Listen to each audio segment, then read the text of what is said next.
The previous lecture we have studied about the Mealy machine. Now अब मैंने क्या लिया है कि अब एक स्टेटमेंट है जिसकी बेस पे हमें ये चेक करना है कि how we can design a Mealy machine based on the statement. तो स्टेटमेंट क्या है? Construct a Mealy machine that takes set of strings over a comma b as input and produce and print 1 as output for every occurrence of b as substring. जैसे मैंने आपको Moore machine में बताया था कि जब भी कभी ऐसा आएगा तो उसके लिए आपको क्या बनाना है? एंड विद बी के लिए बनाना है. तो ऐसे ही मीले मशीन में भी बनाना है, बट डिफरेंस कहाँ होगा? उसका आउटपुट फंक्शन में आएगा. तो सबसे पहले हम क्या करते हैं? देखो लैंग्वेज क्या होगी? लैंग्वेज हमारी हो सकती है बी, तो मिनिमम को एक्सेप्ट कराता है Q not be and this is Q1. ये फाइनल स्टेट होना चाहिए. तो जैसे ही मुझे B मिलेगा तो क्या प्रिंट करूँ मैं? 1. और B नहीं मिलता है, इससे पहले क्या रहेंगे? B मिला एंड, और वैसे भी आप एंड विद B बना रहे तो B पे 1 कर दिया. अब मैं Q1 पे भी क्या होंगे? सारे के सारे B रहेंगे और उसका आउटपुट क्या रहेगा? 1. अब सपोज करो B है, अगर आपके पास B के बाद ऐसा आ जाए A B B A, तब क्या होगा आउटपुट उसका? तो आप क्या करें? जैसे ही A आए तो आप वापस आ जाएंगे Q0 पे और उसका आउटपुट क्या हो जाएगा? 0. क्योंकि क्या बोला है? जब B आए तभी 1 प्रिंट होना चाहिए. अगर B नहीं आता है तो क्या प्रिंट होना चाहिए? 0. राइट. जैसे A आया तो इससे पहले भी कितने A हो सकते हैं? A आएगा तो उसका आउटपुट क्या रहेगा? 0. ठीक है. तो मोरे मशीन में यहाँ पे देखो क्या हो गया है, हमारे पास पहले वाला जो दिया हुआ है this is input and this is output. Right. तो ये क्या हो गई? मीले मशीन हो गई. ये मीले मशीन में क्या दिया है हमारा? पहले वाला इनपुट और दूसरे वाला आउटपुट. ये क्या हो गई? हमारी मीले मशीन हो गई है. मीले मशीन में मैंने क्या बताया था? MEALY मीले. मीले मतलब M मतलब मशीन, E मतलब एज. एक ऐसी मशीन जिसका आउटपुट डिपेंड करता है किस पे? एज पे. ठीक है. एज मतलब जो ट्रांजिशन एज हमने बनाया तो वो कैसी कहलाती है? Mealy machine.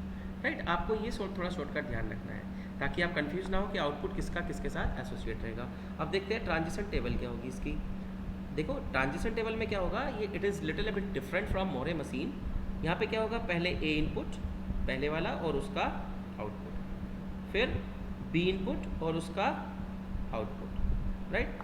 यहाँ पे हम जो लेते हैं वो प्रेजेंट स्टेट होता है. ये स्टेट और सिग्मा, यहाँ पे जितने स्टेट रहेंगे present state like Q0 Q1, this is the initial state.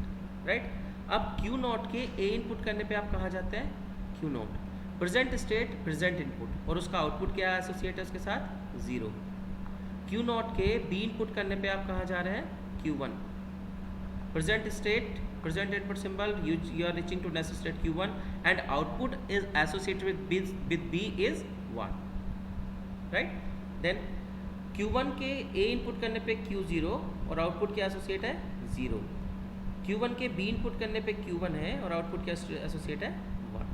Right. तो इस तरीके से इसकी ट्रांजिशन टेबल बनेगी. अब सपोज करो आता है आपको find the output,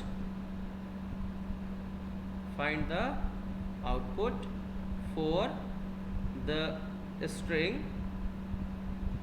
W equals to AB. इसके लिए आता है. ठीक है. तो देखिए क्या होगा आउटपुट इसका. अब आउटपुट के लिए क्या ध्यान रखना है, जब हम मोरे मशीन में थे तो अगर इनपुट स्ट्रिंग की लेंथ n है तो आउटपुट की क्या होती थी? n+1. किसके लिए? आउटपुट के लिए. बट अगर हम मीले मशीन में हैं तो अगर इनपुट स्ट्रिंग की लेंथ आपकी n है तो आउटपुट स्ट्रिंग की लेंथ भी क्या होगी?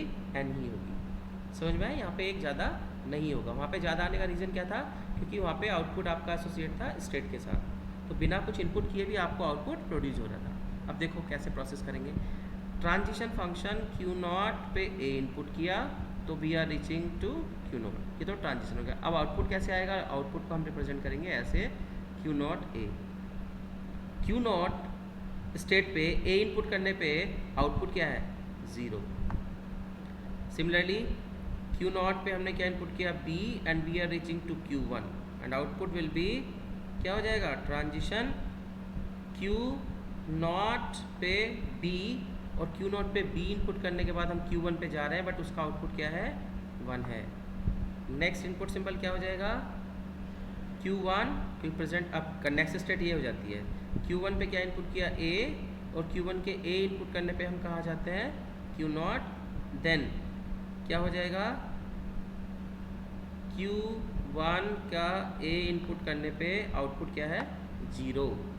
फिर से Q0 के B इनपुट करने पे आप कहाँ जा रहे हो, Q1, and lambda delta Q0 B, Q0 के B इनपुट करने पे आप क्या स्टेट आउटपुट एसोसिएट है, that is 1। So output for the corresponding input string AB is 0 1 0 1। अब देखो पहला A आया 0, दूसरा B आया 1, फिर 0, फिर A आया 0 और B आया 1, तो this is the output, right. So this is the first example for how we can construct a Mealy machine, right. अगर आपको मोरे मशीन आती है और DFA का कॉन्सेप्ट बिल्कुल क्लियर है, तो there is only one difference of how we can associate the output with the machine. Output जो एसोसिएट रहता है वो आपका स्टेट के साथ ना होके किसके साथ रहता है, एज के साथ इन मोरे मशीन, राइट।